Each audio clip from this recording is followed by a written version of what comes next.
আমরা যখন ইংলিশে কথা বলতে চাই এবং প্রথমে আমাদের ছোট ছোট ইংলিশের ওয়ার্ড আগে নিজেদের প্র্যাকটিস করতে হবে। এখানে সেই টাইপের বেশ কিছু ওয়ার্ড দেওয়া হলো। এই ওয়ার্ডগুলোর যদি ঠিকঠাক মিনিং বোঝা যায় তাহলেই মোটামুটি মনে রাখতে পারলে, এরকম আস্তে আস্তে দিনে দিনে শিখতে পারলে অনেক শিখে নেওয়া যাবে। তো যাই হোক, এখন মেন পয়েন্টে চলে আসা যাক।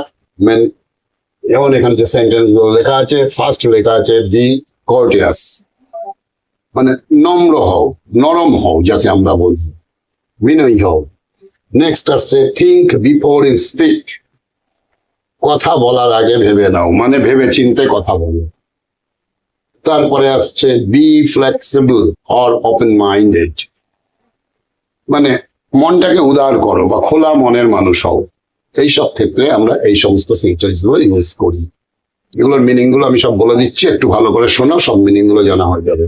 শো ইন্টারেস্ট ইন আদার্স, মানে অন্যের ব্যাপারে ইন্টারেস্ট দেখানো শেখো, আগ্রহ দেখানো শেখো। কারোর কিছু হলে অ্যাভয়েড করে চলে যাওয়া, এগুলো বন্ধ করো। ডোন্ট বি ইনসিনসিয়ার, নিষ্ঠাহীন হবে না, যা কিছু করবে মন দিয়ে নিষ্ঠার সঙ্গে। ডোন্ট বি ডগম্যাটিক, মানে মতান্ধ, মানে নিজের মতামতের উপর অন্ধ হয়ে থাকুন যে আমারটাই ঠিক আর কেউ ঠিক না।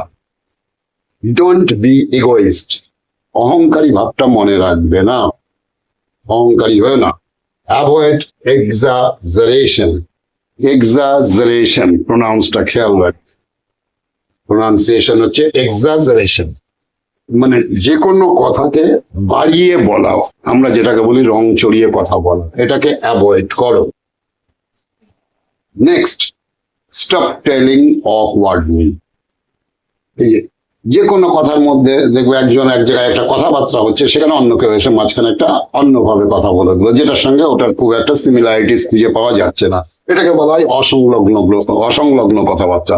তাই বলছে এই অসংলগ্ন কথাবার্তা স্টপ করো, বন্ধ করো, এগুলো বলবে না কখনো। স্টপ সুপারফ্লুয়াস ওয়ার্ডস while talking, স্টপ সুপারফ্লুয়াস ওয়ার্ডস while talking, যখন কথা বলবে তখন তোমার প্রয়োজনের কথাটুকু বলবে, অতিরিক্ত এক্সট্রা কথা বলতে গেলে কথার ব্যালেন্স নষ্ট হয়। তাই আমরা সেই সমস্ত সময় আমরা কাউকে হয়তো এই অ্যাডভাইস দিই যে স্টপ সুপারফ্লুয়াস ওয়ার্ডস while talking, কথা বলার সময় অতিমাত্রায় কথা বলা বন্ধ। তাহলে এইভাবে দিনে দিনে সেন্টেন্স, ছোট ছোট সেন্টেন্স শিখতে শিখতে, এর সঙ্গে টেন্স ভালো করে বুঝে আস্তে আস্তে লং সেন্টেন্সে গেলে ধীরে ধীরে আমরা স্পোকেন ইংলিশ গুলো সব শিখে যাবে।